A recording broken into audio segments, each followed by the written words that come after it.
Hello students, welcome to little zoology. So आज इस lecture में मैं आपको पढ़ाने वाला हूँ मोशन के बारे में। ये आपने थंबनेल में देख लिया होगा, टाइटल में भी पढ़ लिया होगा कि हाँ मोशन के बारे में पढ़ना है। बिल्कुल डिटेल में पढ़ाऊंगा मैं आपको, जितना आपके लेवल पे जरूरी है। एंड ऐसा पढ़ाऊंगा कि आपको कमी ना लगे कि सर आपने ये चीज़ तो छोड़ दी, अदर सर ने मुझे ये पढ़ाई थी। तो ऐसा भी नहीं होने वाला। बस कुछ इंस्ट्रक्शन है जो मैं आपको जल्दी से दे देता हूँ, फिर सीधा चैप्टर जो है आज का और जो लेक्चर है वो स्टार्ट करते हैं। तो देखो, पहली बात आपको क्या करना है, जब आप लेक्चर देखोगे तो उस समय आपको पढ़ना है, कुछ और चीजों में दिमाग नहीं दौड़ाना है। पढ़ते वक्त आप एक काम करो, अपने पेरेंट्स से बोल दो, मम्मी या पापा से, कि मम्मी मैं पढ़ने जा रहा हूँ या पढ़ने जा रही हूँ, आप मुझे प्लीज डिस्टर्ब मत करना। अगर वो फिर भी करते हैं तो मेरा ये लेक्चर दिखा देना। मेरी उनसे रिक्वेस्ट है कि जब बच्चा पढ़ने बैठे तो उसको डिस्टर्ब नहीं करना है, क्योंकि उस समय वो बिल्कुल दिमाग लगा के पढ़ेगा। हाँ, ये आपको जरूर देखना है कि बच्चा पढ़ ही रहा है ना, कोई फालतू चीजें तो नहीं कर रहा, क्योंकि दिखावा करना जरूरी नहीं है। मेरे को चाहिए भी नहीं ऐसे स्टूडेंट। पढ़ना है तो पढ़ो, वरना भाड़ में जाओ, खुली बात है। पढ़ना है बिल्कुल शांति से बैठ के पढ़ो, दिमाग यहीं पे लगाना है। चाहे फोन में पढ़ो, लैपटॉप लैपटॉप में पढ़ो, या फिर आप टीवी में पढ़ो, जैसे भी पढ़ना है पढ़ो। कान खोल के सुनो। कोई डाउट हो तो क्या करना है, साथ में पेन कॉपी रखना, उसमें लिखना है आपको डाउट्स को। ठीक है, लिख लोगे, एट द एंड क्या करना है, आपको अपने डाउट्स को पूछना है। कैसे पूछोगे, डिस्क्रिप्शन चेक कर लेना, डिस्क्रिप्शन में मैं आपको सोशल्स की लिंक दे दूंगा। तो जिस पर्टिकुलर सोशल पे आप पूछ सकते हो पूछो, अदरवाइज कमेंट तो एग्जिस्ट करता ही है, कमेंट जिंदाबाद, वहां पे आप अपने डाउट्स पूछ सकते हो। एंड मैं पूरी कोशिश करूंगा आपके डाउट्स को रिजॉल्व करने की। इतना कर लेना बस, ठीक है। बाकी वीडियो आपको इन्फॉर्मेटिव लगे, समझ में आ रहा है, तो आप अपने फ्रेंड्स को भी शेयर करो, भाई उनका भी तो भला होना चाहिए। ऐसा थोड़ी ना है कि खुद का भला हो जाए दूसरे का ना हो, ना ना, ये चीजें नहीं करनी। उनका ही भला होना चाहिए। वीडियो को लाइक करो, शेयर करो एंड चैनल को सब्सक्राइब करो, इतना तो करना बनता है। तो चलो, आज के लिए ये इंस्ट्रक्शंस हो गए। अब बिल्कुल स्टार्ट करते हैं। तो देखो, क्या पढ़ना है आपको वो मैं आपको बताता हूँ। देखो, आपको पढ़ना है आज मोशन के बारे में। सही बात है। तो मैं आपको मोशन के टाइप्स के बारे में बताऊंगा। मोशन के टाइप्स में ही आप पढ़ोगे कि यूनिफॉर्म मोशन क्या होता है, ठीक है, एंड नॉन यूनिफॉर्म मोशन क्या होता है, ये आपको पढ़ना है। इसके अलावा आपको पढ़ना है जैसे मोशन इन स्ट्रेट लाइन, मैंने पिछले लेक्चर में ही आपको पढ़ा दिया था, वो भी आपको पढ़ाऊंगा। वो क्या है एक्चुअली ना, ट्रांसलेटरी मोशन के अंडर आता है। मतलब दो टाइप और भी, आप तीन चार टाइप और हैं, जैसे कि ट्रांसलेटरी मोशन हो गया आपका, ठीक है, दूसरा आपका हो गया रोटेटरी। अरे याद आया, पिछला लेक्चर देखा था मैंने, बताया था ना आपको, बुक में मेंशन है इसलिए बता दिया था आपको, ठीक है। बाकी वाइब्रेशनल मोशन, ये आपको पढ़ना है। तो ये कुछ खास नहीं है, बस ये इंपॉर्टेंट है आपका। बाकी uniform motion, non uniform motion आपको पढ़ना है। इसके अलावा आप पढ़ोगे स्पीड एंड वेलोसिटी के बारे में, ये मैं आपको पढ़ाऊंगा। तो इनके आपको फॉर्मूलाज भी बताऊंगा कि इनके फॉर्मूलाज क्या है। फॉर्मूलाज इंपॉर्टेंट है क्योंकि फॉर्मूलाज के बेस पे ही आप क्वेश्चन कर पाओगे। लेकिन अगर आपका कंसेप्ट क्लियर नहीं है तब भी आप नहीं कर पाओगे, क्योंकि चीजें आपको समझ में नहीं है, क्वेश्चन में क्या बोला, पल्ले ही नहीं पड़ रहा मेरे। ये चीजें आपको पढ़ाई जाएंगी। बाकी देखो, इसके अलावा जैसे कि एक्सेलरेशन भी आता है, वो मैं आपको अभी नहीं पढ़ाऊंगा, वो आपको अगले लेक्चर में पढ़ाया जाएगा, ठीक है। क्योंकि उसके साथ साथ फिर आपको अदर इक्वेशन वगैरह भी पढ़ाई जाएंगी। एंड एक चीज मैं लास्ट लेक्चर में बताना आपको भूल गया था, जैसे मैंने आपको फिजिकल क्वांटिटीज के बारे में बताया था, ठीक है, कि फिजिकल क्वांटिटीज क्या होती हैं। तो फिजिकल क्वांटिटीज में मैंने आपको स्केलर एंड वेक्टर के बारे में नहीं बताया था, वो मैं आपको बता दूंगा। ये चीज आपकी बिल्कुल क्लियर कर दूंगा। बाकी तो फिजिकल क्वांटिटीज में जितना आपको जानना जरूरी है, ये लगा लो 11th के लेवल तक का मैंने आपको बता दिया था। अब इससे ज्यादा जान लोगे क्या मेरी, ठीक है। तो ये सारी चीजें मैंने आपको लास्ट लेक्चर में भी बता दी थी फिजिकल क्वांटिटीज के बारे में। बाकी तो आज के लेक्चर में मैं आपको पढ़ाने ही वाला हूँ। तो आपको बिल्कुल टेंशन लेने की जरूरत नहीं है, बस कान खोल के सुन लो। देखो, मैं मानता हूँ कि बोरियत हो जाती है कि कॉन्टिन्यूसली मैं आपको पढ़ा रहा हूँ, मतलब कुछ हंसी मजाक नहीं चल रहा है, क्योंकि वैसी लाइव क्लास नहीं है ना, मैं फेस टू फेस हूँ। मैं पूरी कोशिश करता हूँ कि फालतू की बातें ना करूं, क्योंकि आप यहाँ पे पढ़ने आए हो, है ना। तो अगर बोरियत लगती है तो कोई बात नहीं, पॉज कर लो, थोड़ी देर शांत रहो, फिर दोबारा से लेक्चर देख लो, ठीक है। नोट्स वगैरह आपको खुद से बनाने हैं, मैं स्पून फीडिंग नहीं करने वाला हूँ कि आपको ले बेटा नोट्स भी ले ले, ठीक है, वो करते हैं, अच्छी बात है। देखो, मैं डिसएग्री भी नहीं करता, लेकिन मेरा ये चीज नहीं है। मैं मानता हूं कि आप जब तक नोट्स खुद से नहीं बनाओगे ना, तो आपको चीजें प्रॉब्लम करने ही वाली। खुद से बनाओगे, पढ़ोगे, थोड़ा थोड़ा दिमाग लगाओगे, डाउट आएगा तभी तो पूछोगे डाउट्स को। अब आपको चीजें बनी बनाए मिल जाए, डाउट कहाँ से आएगा, मतलब जो आपके दो तीन डाउट्स एक्स्ट्रा आ जाते वो नहीं आएंगे, एंड वहां पे आपका लॉस होगा। जब आप क्लास 11 12 में आ जाओगे तब तो ठीक है, नोट्स बने बनाए मिल जाएंगे, आपका भला हो जाएगा, अच्छी बात है, लेकिन अभी ये चीज नहीं करनी है। चिंता मत करो, एग्जाम के टाइम पे मैं वो सब भी कर दूंगा, लेकिन अभी नहीं करनी है, ठीक है। तो स्टार्टिंग करते हैं मोशन से, कि मोशन क्या होता है। पहले मैं आपको मोशन के बारे में बता देता हूँ। मैंने वैसे लास्ट लेक्चर में बता दिया था, लेकिन फिर भी बता देता हूँ। अगर आपको याद हो तो मैंने बताया था कोई भी बॉडी होती है, जैसे फिजिक्स में हम, और मैं अगर स्पेसिफिकली साइंस में बात करूं, तो हम किसी भी चीज को ना बॉडी कह के बोलते हैं, या तो वो बॉडी है कोई, ठीक है, या सब्जेक्ट है, ठीक है, और या पार्टिकल है, ठीक है। फिजिक्स में तो खासकर कि मैं बोलूंगा कोई बॉडी है या कोई सब्जेक्ट है या कोई पार्टिकल है, वो या तो होगा रेस्ट में या फिर होगा मोशन में। हमें समझना मोशन ही है, ठीक है। रेस्ट का मतलब क्या है, देखो यहाँ पे हम बात करते हैं पोजीशन की, ठीक है। पोजीशन, पोजीशन को हम एक्स से दिखाते हैं। तो कोई भी चीज जिसकी पोजीशन सेम रहे, मतलब चेंज ना हो टाइम के साथ, यहाँ पे हमारा रेफरेंस पॉइंट क्या हो गया, टाइम। मतलब टाइम है, टाइम के साथ चेंज हो रही है, तो उसे हम बोलेंगे मोशन में है वो। अगर टाइम के साथ उसकी पोजीशन चेंज नहीं हो रही तो वो रेस्ट पे। जैसे कि एग्जांपल के लिए, आप घर में हो, आपका बेड है, बेड पे आप सोते हो, मान लो नहीं भी सोते हो, कोई तो चीज होगी जो स्टेशनरी होगी, मतलब अपनी जगह पर, तो क्या है, वो कभी बदलेगी नहीं, वो एक जगह थी वहीं पे रहेगी। तो मैं क्या बोलूंगा, वो क्या है, रेस्ट पर है। और एक और टर्म हम यूज करते हैं जिसे हम बोलते हैं स्टेशनरी है। वो क्या है, स्टेशनरी है, ठीक है। स्पेलिंग मिस्टेक थोड़ा देख लेना, वो इग्नोर कर देना, बाकी तो आपको चीजें सही बता रहा हूं मैं। तो वो चीज क्या है, स्टेशनरी है या रेस्ट पर है। लेकिन अगर टाइम के साथ पोजीशन में चेंज आए, जैसे कि आप बैठे हुए हो अभी लेक्चर देख रहे हो, लेकिन अब आपको जाना पड़ेगा वॉशरूम, तो आप क्या करोगे, फोन या लैपटॉप वगैरह जो भी है उसको रखोगे एंड वॉशरूम में जाओगे। यानी कि आपकी पोजीशन में क्या आ गया, क्या आ गया, चेंज, ठीक है। किसके साथ, टाइम के साथ, क्योंकि टाइम, हमारा टाइम का रेफरेंस क्या होता है, सेकंड, सेकंडों में हम काउंट करते हैं टाइम को यहाँ पे। तो भाई एक सेकंड में आप पहले यहाँ थे, आप कहीं और हो, तो मतलब आपकी पोजीशन में चेंज आ गया। तो मैं उस कंडीशन को क्या बोलूंगा, आप हो मोशन में। और हम बोलते हैं कि मूवमेंट हो रही है, क्या हो रही है, मूव कर रहे हो आप। मूव करने से क्या होता है, मोशन होता है।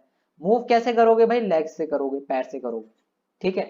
क्लियर हुआ इतना कि मोशन क्या होता है। थोड़ा ना इमेजिनेशन का भी यूज कर लेना, वैसे तो दूसरी चीजों में बड़ी इमेजिनेशन कर ले, तो थोड़ा यहाँ भी इमेजिनेशन का यूज कर लेना, ठीक है। क्लियर है इतना, हो ही गया होगा।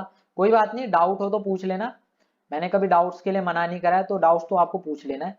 बाकी आई होप इतना तो आपको पल्ले पड़ गया होगा कि मोशन क्या होता है ना।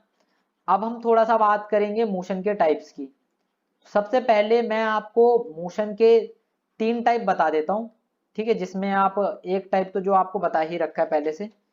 जैसे कि अगर मैं मोशन की बात करूं, तो यहाँ पे मोशन आपका हो सकता है क्या, ट्रांसलेटरी मोशन, ठीक है, या हो सकता है आपका रोटेटरी मोशन, या हो सकता है वाइब्रेशनल मोशन। ज्यादा डिटेल में हमें जाने की जरूरत नहीं है, जो इंपॉर्टेंट है वो मैं आपको बता देता हूँ। जैसे मैं अगर बात करूँ ट्रांसलेटरी मोशन, पहले तो ना इसको मिटा देता हूँ, क्योंकि मेरे को पूरे पेज की जरूरत पड़ेगी आपको बताने के लिए, कॉन्सेप्ट क्लियर करने के लिए। तो ट्रांसलेटरी मोशन की अगर मैं बात करूं, तो यहाँ पे 2 टाइप के मोशन होते हैं।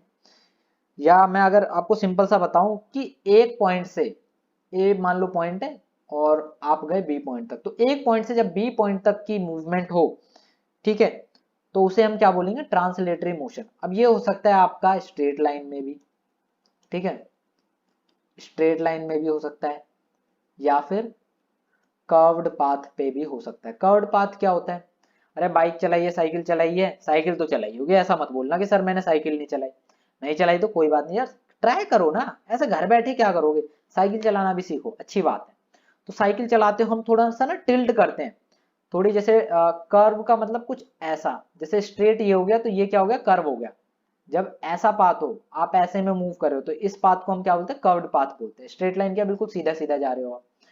तो जब कर्व्ड पाथ पे आप मूव करते हो, उस टाइप के हम मोशन को क्या बोलते हैं, ट्रांसलेटरी मोशन में ही होता है उसे, उसे हम बोलते हैं कर्वी।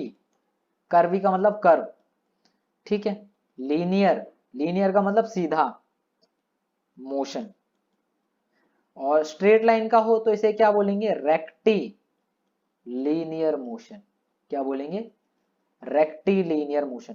देखो लीनियर का मतलब है बिल्कुल, लीनियर का मतलब होता है सीधा, रेक्टी का मतलब यहाँ पे होगा बिल्कुल स्ट्रेट, कर्व का मतलब हो गया टेढ़ा लेकिन सीधा। आप बोलोगे सर ये क्या लॉजिक हुआ, मतलब टेढ़ा है फिर भी सीधा है, अरे दिमाग मत दौड़ाओ ज्यादा, थोड़ा सा टेढ़ा है, ज्यादा टेढ़ा नहीं है, हल्का कर्व है, बिल्कुल बहुत ज्यादा कर्व नहीं है यहाँ पे, ठीक है। तो इस टाइप के मोशन को हम क्या बोलते हैं, जब मोशन एक कर्व्ड पाथ में हो उस टाइप के मोशन को हम क्या बोलेंगे, कर्वीलिनियर मोशन, एंड बिल्कुल स्ट्रेट लाइन में हो तो उसे हम क्या बोलेंगे, रेक्टिलिनियर। आप बोलोगे सर ठीक है समझ में आ गई, ये ट्रांसलेटरी मोशन है। जैसे कि मान लो आप यहाँ पे थे, यहाँ जाना है, तो अगर पाथ आपका कर्व्ड है तो उसे हम क्या बोलेंगे, कर्वीलिनियर। अगर यहाँ से यहाँ जा रहे हो पाथ बिल्कुल स्ट्रेट है तो उसे बोलेंगे रेक्टिलिनियर। आप देख लो एनसीईआरटी खोल के देख लेना, पढ़ के देख लेना, जो चीजें मैंने यहाँ आपको समझाई है ना वही चीजें लिखी हुई है, खुद से पढ़ के देखोगे तब आपको क्लियर होंगी, बाकी मैंने आपको बता दी। क्लियर है इतना कि ट्रांसलेटरी मोशन क्या होता है, चलो इतना समझ में आ गया होगा। अब मैं आपको बताता हूँ ट्रांसलेटरी मोशन के बाद मैंने क्या बताया था आपको, मैंने आपको बताया था रोटेशन, रोटेटरी मोशन, तो वो भी सिंपल सा है, खुद दिमाग दौड़ाओ। रोटेशन क्या होता है, रोटेट हम क्या करते हैं, अरे मैंने आपको एक एग्जांपल दिया था लास्ट क्लास में, लट्टू का या चिक्की का। लट्टू चलाया कभी, नहीं चलाया, अब क्या ही बोल सकते हैं भाई, तुम बड़े लोग हो, तुम काहे को लट्टू चलाओगे। तो अगला जो हमारा मोशन का टाइप है वो है हमारा क्या है, rotatory motion. Rotatory motion, rotatory motion में क्या होता है कि रोटेशन होती है, जैसे कि ये एक पॉइंट है, अब यहीं पे आप घूम रहे हो, ऐसे एक ही पॉइंट पे घूम रहे हो। लट्टू में क्या होता है, जब आप लट्टू चलाते हो ना तो वो एक पॉइंट पे रह के घूमता है। जैसे मुझे नहीं पता, आप कुछ आपने शायद ये सुना होगा या नहीं सुना होगा, जैसे हमारे टाइम पे क्या होता था कि जब लाइट वगैरह चली जाती थी तो बच्चे क्या खेलते थे, घूम मूर्ति, मतलब कि आपको एक पोजीशन में रह के बस घूमना है, हाथ वो कर लिए, खड़े कर लिए और घूमने लग गए, वो एक गेम होती थी, ठीक है। और फिर जब हम बोलते थे स्टॉप तो जो बच्चा गिर गया तो नेक्स्ट वो आउट हो गया, जो नहीं गिरा वो आगे राउंड में प्रोसीड कर गया।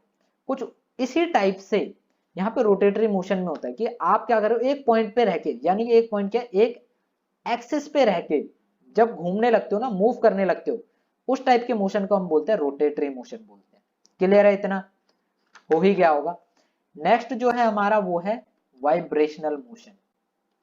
वाइब्रेशनल मोशन, वाइब्रेशनल मोशन में क्या है, मैंने आपको पहले ही बताया था कि वाइब्रेशन होती है, ठीक है।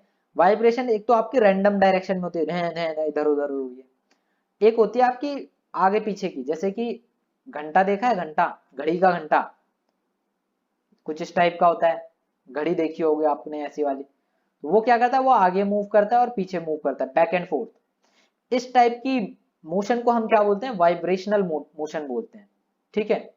और बाकी कुछ ऐसा एक ऑब्जेक्ट होता है, फॉक बोलते हैं जिसे हम, जब आप इसे बजाओगे ना तो ये हिलने लगता है, ऐसे वाइब्रेशन करने लगता है, तो वो भी हमारा कौन किस टाइप का मोशन शो करता है, वाइब्रेशनल मोशन शो करता है। क्लियर है इतना कि ट्रांसलेटरी मोशन क्या होता है, रोटेटरी मोशन क्या होता है, वाइब्रेशनल मोशन क्या होता है। आई होप हो गया होगा। अब मैं आपको बताता हूं uniform motion and non uniform motion के बारे में, क्योंकि वो बुक में आपको दे रखा है तो वो मैं आपको बुक से ही बता देता हूँ, मार्किंग कर रखी है मैंने, तो आपको ज्यादा आसानी हो जाएगी समझने में। तो अब हम बात करते हैं uniform motion and non uniform motion की। पिछला वाला तो समझ में आ गया ना।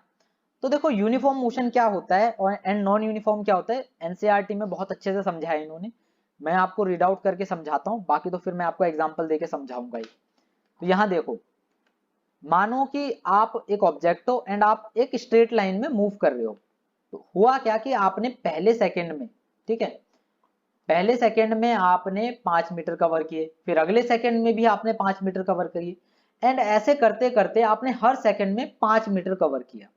तो यहां से आप क्या समझ सकते हो, आपने ये देखा कि पहली बात तो जो टाइम है, ठीक है, टाइम इंटरवल इंटरवल है वो कितने का है, 1 सेकंड का है, मतलब कि हम इस रेफरेंस क्या ले रहे हैं, टाइम का ले रहे हैं, वो भी 1 सेकंड लेके चल रहे हैं।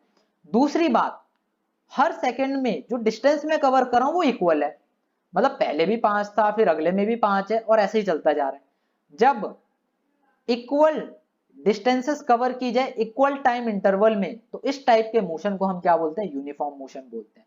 यहां ये लिखा हुआ है, क्लियर है इतना, पढ़ लो। The time interval in this motion should be small, देखो टाइम इंटरवल स्मॉल होना चाहिए, इसीलिए 1 सेकेंड लिया। ऐसा नहीं कि 1 घंटा ले लिया या 2 घंटे ले, नहीं, बहुत छोटा। 1 सेकेंड काफी स्मॉल टाइम इंटरवल होता है, तो वो हम लेके चल रहे हैं। ये यूनिफॉर्म मोशन में होता है। अब भाई ऐसा जरूरी तो नहीं है कि मैं 1 सेकेंड में सिर्फ पर्टिकुलर डिस्टेंस ही कवर करूं, यानी कि सेम डिस्टेंस ही कवर करूं। भाई मैं भी इंसान हूं, मेरे बस का नहीं है। मैं कभी कभार ज्यादा भी डिस्टेंस कवर कर सकता हूं तो कम भी कर सकता हूं। वो डिपेंड करेगा कि मेरे को जाना कहाँ है और जल्दी कितनी है मेरे को। चलो वो बात तो अलग हो गई, लेकिन एनर्जी के ऊपर भी डिपेंड करेगा। तो देखो, जब ऐसा हो कि आप क्या करो कि 1 सेकेंड में या जो भी आपका टाइम इंटरवल है उसमें आप डिफरेंट डिस्टेंसेस को कवर करो। पहले मान लो आपने 5 मीटर कवर किया, फिर आपने 6 कर लिया, अब नहीं हो रहा तो आपने 4 मीटर कर लिया, फिर आपने 2 कर लिया कभी, फिर आपने 3 कर लिया और फिर दोबारा से 5। तो यहाँ आप देख सकते हो आप हर 1 सेकेंड में डिफरेंट डिस्टेंसेस को कवर कर रहे हो। अब यहाँ पे क्या हो रहा है कि अलग अलग डिस्टेंसेस है। तो इस टाइप के मोशन को हम क्या बोलते हैं, नॉन यूनिफॉर्म मोशन बोलते हैं। क्या बोलते हैं बच्चे, नॉन यूनिफॉर्म मोशन। ठीक है, यहाँ यूनिफॉर्म वर्ड से ही समझ लो ना यार, यूनिफॉर्म, यूनि का मतलब सेम, तो एक टाइप से सेम सेम हो रहा है ना, 5 मीटर 5 मीटर तो सेम। नॉन यूनिफॉर्म में मतलब नॉन आ गया ना, तो यानी कि नहीं है, सेम नहीं है। तो इस टाइप के मोशन को हम क्या बोलते हैं, नॉन यूनिफॉर्म मोशन बोलते हैं।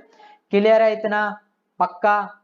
चलो अब क्लियर हो गया, तो अब मैं आपको एक काम करता हूं, डिस्टेंस एंड डिस्प्लेसमेंट के बारे में जो मैंने आपको बताया था ना पहले, थोड़ा उसी से रिलेटेड बता देता हूं।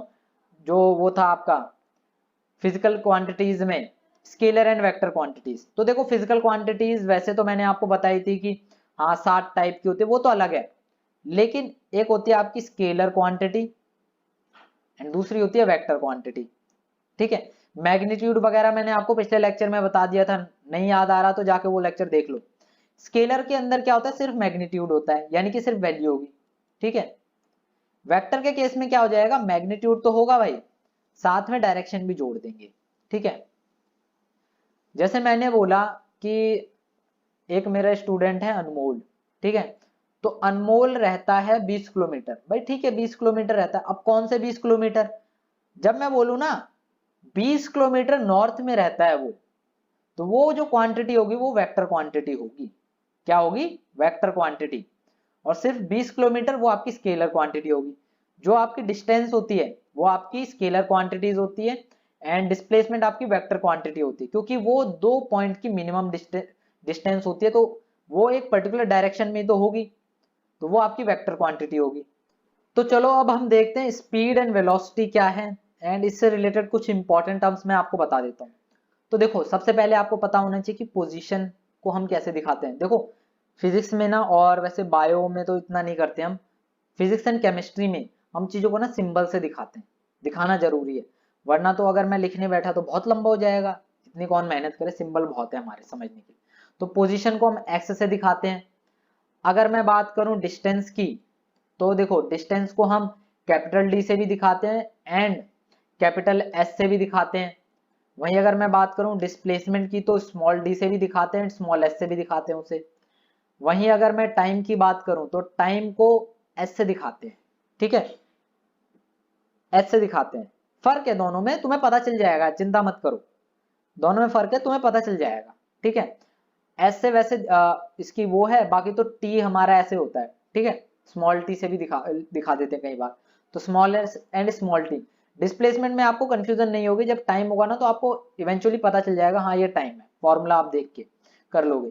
बाकी जैसे एक्सेलरेशन है, आप आगे पढ़ोगे नेक्स्ट लेक्चर में, उसको स्मॉल ए से दिखाते हैं। ये कुछ चीजें हैं जो आपको जानना जरूरी है। बाकी देखो, अगर मैं स्पीड एंड वेलोसिटी की बात करूं तो v एंड u से दिखाते हैं। ठीक है, v और u से। v और u में फर्क इतना होता है कि v आपकी फाइनल वेलोसिटी होती है एंड u आपकी इनिशियल वेलोसिटी होती है। इनिशियल एंड फाइनल में क्या होता है, मान लो आप अपने घर से स्कूल जा रहे हो। ठीक है, तो आप जिस स्पीड से आप घर निकले अपने घर से स्कूल की तरफ, वो आपकी इनिशियल शुरुआती वेलोसिटी। जिस स्पीड से आप अपने स्कूल पहुंचे, पहुंचकर आपने ब्रेक लगाया, जैसे भी गए होगे साइकिल वगैरह से, तो वो जो वेलोसिटी होगी उस टाइम पे वो फाइनल वेलोसिटी होगी। समझ में आया आपको इतना? अब मैं चलो आपको बता देता हूं डिटेल में जो एनसीईआरटी में बताया हुआ है। देखो यहाँ पे क्या बता रखा है कि जब हमें मोशन को मेजर करना होता है ना, तो हम कैसे मेजर करते हैं, हम स्पीड एंड वेलोसिटी की मदद से मेजर करने की कोशिश करते हैं, फिर वहीं पे उससे डिफरेंट चेंजेस वगैरह आते हैं और आगे हम चीजें पढ़ते हैं। लेकिन मेनली जब हमें मोशन को मेजर करना होता है या तो हम स्पीड की मदद से मेजर करते हैं वेलोसिटी की, दोनों बात एक ही है, बस थोड़ा सा फर्क है, एक में डायरेक्शन एक में डायरेक्शन नहीं है। ठीक है, मैंने आपके लिए हाईलाइट कर रखा है, तो यहाँ पे देखो गौर से क्या बता रखा है इन्होंने, बता रखा है इन्होंने one of the ways of measuring the rate of motion, motion के रेट को, जब भी देखो रेट लग जाएगा ना, पैसे वाले रेट की बात नहीं कर रहा यहाँ पे, जब भी रेट लगेगा तो टाइम आ जाएगा यहाँ पे, तो टाइम के हिसाब से आपको अगर मोशन को मेजर करना है तो वो क्या है, स्पीड की मदद से कर सकते हैं। Find out the distance travelled by the object in unit time, unit time, unit का मतलब 1, तो एक सेकेंड में कोई भी ऑब्जेक्ट कितनी डिस्टेंस मेजर किया उसे हम क्या बोलेंगे, स्पीड बोलेंगे, क्या बोलेंगे, स्पीड बोलेंगे। और आप सभी को पता है डिस्टेंस की जो ऐसा यूनिट है वो क्या है, मीटर है। ठीक है, एंड टाइम की आप सभी को पता है हम सेकंड में लिखते हैं, एस से दिखाते हैं, तो एक second in unit time, per unit time, तो अपॉन में एस ऐसे हो जाएगा। तो कई बार आपको मीटर पर सेकंड ऐसा लिखा दिख सकता है, तो कई जगह जैसे यहाँ पे दिखा रखा है, तो कई जगह मीटर साथ में एस, इसके क्या है माइनस में 1 आ जाएगा, ऊपर इनवर्स में 1, वो क्या होता है, देखो कोई भी चीज जब अपॉन में होती है ना, जैसे ये अपॉन में जब ये ऊपर जाएगी तो यहाँ पे इसकी जो पावर है 1 है, ऊपर जाके वो माइनस में आ जाएगी, S-1। ठीक है, ये हो जाती है। यहाँ पे हमें बस क्या चाहिए, मैग्नीट्यूड से मतलब है, डायरेक्शन से घंटा फर्क नहीं पड़ता मुझे, जो भी मैग्नीट्यूड है बस वो बहुत है। लेकिन एक दिक्कत की बात है कि हम जो डिस्टेंस सॉरी जो हम स्पीड देखते हैं वो किस टाइप की स्पीड होती है, तो देखो ये मैं आपको अब बताता हूं, ये यहाँ पे कहीं पे मेंशन नहीं कर रखा इन्होंने, एवरेज स्पीड के बारे में बता दिया, लेकिन आपको एक्चुअली में पता होना चाहिए कि स्पीड भी आपको बेसिकली दो टाइप से पढ़नी है। एक तो हो गया आपकी एवरेज स्पीड, एवरेज का मतलब क्या है, जब बहुत डिफरेंट टाइप्स की स्पीड हो, मतलब 3-4 तरह की स्पीड है, पहले आप गए 2 मीटर पर सेकंड से, फिर आप 3 किलोमीटर पर सेकंड, सॉरी 3 मीटर पर सेकंड से, ऐसे आपकी ना स्पीड में चेंज आ रहा है, ए से बी पॉइंट तक आप गए, ठीक है, लेकिन आप डिफरेंट उसमें ना डिफरेंट स्पीड में गए। अब मेरे को बताने यार किस स्पीड से गया ये, कैसे करूं मैं, तो एक अच्छा तरीका होता है कि हम एवरेज निकाल लें उसे, आपने एवरेज के बारे में पढ़ा ही है। बाकी अगर मैं आपसे पूछूं कि जब ना ये इस पर्टिकुलर डिस्टेंस पे था या इस पर्टिकुलर पॉइंट पे था, वहां पे इसकी स्पीड कितनी थी, तो उस स्पीड को हम क्या बोलते हैं, इंस्टेंटेनियस, इंस्टेंटेनियस स्पीड, यानी कि एक पर्टिकुलर इंस्टेंट पे जो स्पीड होती है उसे हम क्या बोलते हैं, इंस्टेंटेनियस स्पीड बोलते हैं। क्लियर हो गया, दो टाइप की आपको स्पीड पढ़नी है, एक है आपकी एवरेज स्पीड, दूसरी आपकी इंस्टेंटेनियस स्पीड। एक बात ध्यान रखना, जब नॉर्मल स्पीड लिखी जाती है तो समझ लो वो इंस्टेंटेनियस स्पीड ही है, बाकी स्पेसिफाई किया जाता है कि एवरेज स्पीड है या नहीं है, वो क्वेश्चन में आपको बोला जाएगा। तो यहाँ पे जो फॉर्मूला बता रखा है वो बता रखा है आपको इंस्टेंटेनियस स्पीड का एंड एवरेज स्पीड का। एवरेज स्पीड का तो मैंने आपको दिखाई दिया, ये देख लो, एवरेज स्पीड का सीधा बता दिया, क्या है एवरेज स्पीड का, total distance travel upon total time taken. भाई ठीक है, मैं ए से बी तक गया, सही है, और यहाँ पे मेरे को कुछ टाइम लगा, पहले मैं जैसे बीच में मान लो मिड पॉइंट मेरा सी है, तो मैं पहले ए से सी तक गया 2 मीटर पर सेकेंड से, ठीक है, अच्छा ये छोड़ो 2 मीटर पर सेकेंड, ये तो मैं तो आपको स्पीड बता रहा हूँ, 2 मीटर है, 2 मीटर में 2 मीटर गया, फिर सी से बी तक गया मैं 3 मीटर में, तो आप देख सकते हो यहाँ पे मेरी डिस्टेंस में चेंज आ रहा है। ठीक है, पहले 2 था फिर 3 मीटर, और यहाँ पे मेरे को पहले 1 सेकेंड लगा, अगले में मेरे को 2 सेकेंड लग गए, यहाँ पे मेरे को टाइम में भी चेंज आ रहा है। अब मैं कैसे बताऊं यार, मेरे पास दो डिफरेंट टाइम है, दो डिफरेंट डिस्टेंस है, तो मैं क्या करूंगा, टोटल को जोड़ दूंगा। पहले क्या था मेरा 2+3, 2+3 टोटल डिस्टेंस अपॉन में टोटल टाइम कितना है, 1 और 2, 1 और 2, तो टोटल टाइम टेकन, हो गया काम खत्म। ये फॉर्मूला आपको याद रखना है, एवरेज स्पीड का क्या है, distance travelled, total distance travelled upon में टोटल टाइम टेकन। एंड देखो मैंने आपको बताया था ना, डिस्टेंस को हम एस से दिखाते हैं, कैपिटल एस, एंड टाइम को यहाँ पे सिंबॉलिकली मैं एस से दिखा रहा हूँ, लेकिन ऐसा ही यूनिट क्या है इसकी, एस से, एस। ठीक है, क्लियर है, इतना हो ही गया होगा। अब चलो मैं आपको एक क्वेश्चन करके बता देता हूँ, ठीक है, क्वेश्चन क्या है वो देखो जरा, मैं आंसर नहीं देखूंगा, मैं आपको सीधा डायरेक्ट क्वेश्चन करके बता देता हूँ।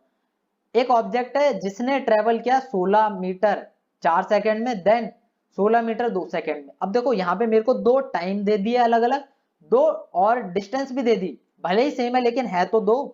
क्या करूंगा, फॉर्मूला बिल्कुल सिंपल सा याद करो, total time total distance.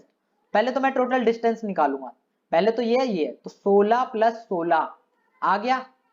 Total time कितना है, पहले 4 सेकंड था फिर 2 सेकंड, तो 4 प्लस 2, 16 प्लस 16 कितना होता है 32, 4 प्लस 2 कितना हो गया 6।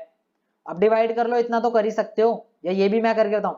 और यहाँ पे ध्यान रखना, ये फॉर्मूला आपका वैसे वर्ड में है लेकिन सिंबॉलिकली ये ऐसा लिखना है आपको फॉर्मूला, डिस्टेंस अपॉन टाइम, खत्म। स्पीड का फॉर्मूला क्या होता है, डिस्टेंस अपॉन टाइम, ठीक है। यहाँ पे ये क्या है, ये इंस्टेंटेनियस है एक पर्टिकुलर इंस्टेंट के लिए, क्योंकि इंस्टेंट में ही तो आपको एक पर्टिकुलर डिस्टेंस और आपको एक पर्टिकुलर टाइम दिया जाएगा। क्लियर है इतना, हो गया होगा। बाकी देखो एवरेज वेलोसिटी, अब वेलोसिटी वाले भी चलो कर लेते हैं। यहाँ पे देखो जरा, ये हो गया ना, ये तो मैंने आपको बता दिया, लो हो गया खत्म। 32/16 5.33 मीटर पर सेकंड आ गया, बोला था ना यही होगा।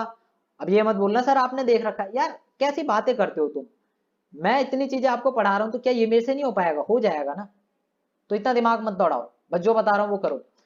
अब जब स्पीड हम मेजर करें, लेकिन मैं डायरेक्शन भी स्पेसिफाई कर दूं कि देखो ये इस डायरेक्शन में मूव कर रहा है, तो उसे मैं क्या बोलूंगा, वेलोसिटी बोलूंगा। क्या बोलूंगा मैं उसे, वेलोसिटी बोलूंगा। इन अब देखो वेलोसिटी के केस में यहाँ पे मेरे पास क्या है, एक तो मेरे पास यहाँ पे मैग्नीट्यूड भी है, ठीक है, मैग्नीट्यूड भी है, दूसरी बात प्लस में डायरेक्शन भी है। तो अगर मेरे को वेलोसिटी में चेंज लाना है तो मेरे पास दो तरीके हैं, या तो मैं मैग्नीट्यूड में चेंज ला दूं या मैं डायरेक्शन में चेंज ला दूं, तो मेरे पास वेलोसिटी में चेंज आ जाएगा। जब पता है हम वेलोसिटी लिखते हैं तो हम कैसे लिखेंगे, 2 मीटर पर सेकेंड नॉर्थ और नॉर्थ वेस्ट, मतलब डायरेक्शन मेरे को बतानी पड़ेगी, यह आपको ध्यान रखना है इतना। क्लियर है इतना, पक्का। अब यहाँ पे भी दो टाइप की होगी, एक तो आपकी इंस्टेंटेनियस वेलोसिटी होगी, दूसरी आपकी क्या होगी, एवरेज होगी। तो देखो पहले एवरेज देख लेते हैं, एवरेज में क्या बता रखा है, initial velocity upon final velocity. Initial velocity को u मैंने आपको अभी बताया था पहले, फाइनल वेलोसिटी को v, डिवाइड बाय 2, खत्म। वेलोसिटी का फॉर्मूला तो और आसान हो गया, ले इनिशियल फाइनल बटे में 2, खत्म हो गया। एंड यहाँ पे एवरेज लिखा हुआ है तो आपको भी एवरेज लिखना होगा, ध्यान रखना है आपको इतना। क्लियर है। अब जरा मैं इंस्टेंटेनियस वेलोसिटी की बात कर दूं तो सेम चीज है, फॉर्मूला आपका ये वाला रहेगा, बिल्कुल सेम फॉर्मूला, बस ये रहेगा, कोई फर्क नहीं आएगा, ठीक है। इतना आपको ध्यान रखना है, बस फर्क इतना है डायरेक्शन मेंशन हो और कुछ नहीं है। बाकी आपकी डायरेक्शन मेंशन नहीं है तो स्पीड हो गया, डायरेक्शन मेंशन है तो वेलोसिटी हो गया, बाकी हैं दोनों भाई बहन, ठीक है। और बहन बहन और भाई भाई जो आपको रिश्तेदारी लगानी है वो लगा लो। क्लियर है इतना, पक्का। चलो तो फिर क्वेश्चन करके देखते हैं। फिर पहले तो मैं ना ये आपको एग्जाम्पल वाला बता देता हूँ, वैसे तो खुद देख लेना फिर भी। चलो तो अब हम, ये एक और क्वेश्चन है, ये मैं आपको समझा देता हूँ, ठीक है। फिर आपको खुद से ट्राई करना है, ये इंटेक्स वाले क्वेश्चन खुद कर लेना, ना है तो ना फिर बता देना, मैं आपको समझा दूंगा, चिंता मत करो। देखो क्वेश्चन में क्या बोला है, ओडोमीटर है, ओडोमीटर का काम क्या होता है वो बता देता हूँ, डिस्टेंस मेजर करना होता है। तो हुआ क्या यहाँ पे, गौर से देखो यहाँ पे हुआ क्या कि इनिशियली जो आपकी ट्रिप की स्टार्टिंग थी, ठीक है, car reads 24 kilometre at the start of the trip. Trip की स्टार्टिंग में 24 तो कितना 2000 किलोमीटर जो भी है वो उसने मेजर करा, फिर ट्रिप के एंड में 2400 किलोमीटर मेजर करा, यानी कि पहले कितना था आपका 2000, स्टार्टिंग ही आपकी इतने से हुई है, और फाइनल इतना, तो माइनस कर लोगे ना जब दोनों को तो आपका आंसर आ जाएगा। एंड बाकी देखो मैं आपको ये मेन बता देता हूँ, किलोमीटर पर आवर में आपको आंसर निकालना है, निकाल लोगे। मीटर पर सेकंड में कैसे निकालते हैं, देखो पूरा तरीका बताऊंगा। किलोमीटर एट पर आवर, तो यहाँ पे देखो 1 किलोमीटर में कितने मीटर होते हैं, 1000, ये हो गया। 1 घंटे में कितने मिनट होते हैं, 60। 1 मिनट में कितने सेकंड होते हैं, 60। कर दो, काटा पीटी कर दोगे तो 5/18 आएगा। जब भी आपको किलोमीटर पर आवर से मीटर पर सेकंड में कन्वर्ट करना है तो 5/18 से मल्टीप्लाई कर दो, आपका आंसर आ जाएगा, सिंपल इजी, कोई दिक्कत आई होप नहीं होगी, ठीक है। बाकी ये वाला भी मैं आपको समझा देता हूँ। 8.3, उषा स्विम कर रही है इन अ 9, कितना 90 मीटर लॉन्ग पूल, मीटर कितने मीटर का है पूल आपका, 90 मीटर लॉन्ग, 100 मीटर 1 मिनट में कवर करे, from one end to the another end back, मतलब ए से बी पॉइंट तक की दूरी कितनी है 90। तो पहले ए से बी गई, फिर बी से ए गई, ठीक है, ये आपका इतना होता है। देन आपका तभी 180 होगा ना। तो क्या बोला है इसने क्वेश्चन में, क्या बोला है, एवरेज स्पीड बतानी। तो एवरेज स्पीड का फॉर्मूला क्या होता है, total distance upon total time, निकाल लोगे। एवरेज वेलोसिटी निकाल लोगे भाई, इनिशियल प्लस फाइनल बटे में 2, फॉर्मूला बता दिया, कर लो। यहाँ पे देखो आंसर में ही बता रखा है, तो कर लेना, ठीक है। तो फाइनल आपका आंसर आ जाएगा। तो देखो आज के लेक्चर में इतना ही। आई होप आपको चीजें समझ में आई होंगी। मैंने पूरी कोशिश की आपको समझाने की। बाकी तो यहाँ पे देखो नेक्स्ट लेक्चर में आपको rate of change of velocity पढ़नी है, यानी कि आपको एक्सेलरेशन के बारे में पढ़ना है, एंड आपको इक्वेशन के बारे में पढ़ाऊंगा, ग्राफिकली कैसे करते हैं वो सारी चीजें आपको बताई जाएंगी, अगले लेक्चर में देखेंगे हम। आई होप ये लेक्चर आपको समझ में आया होगा। तो इसे लाइक कर दो, शेयर कर दो, एंड चैनल को सब्सक्राइब कर दो नहीं किया है तो। मिलते हैं अगले वीडियो में, तब तक के लिए धन्यवाद।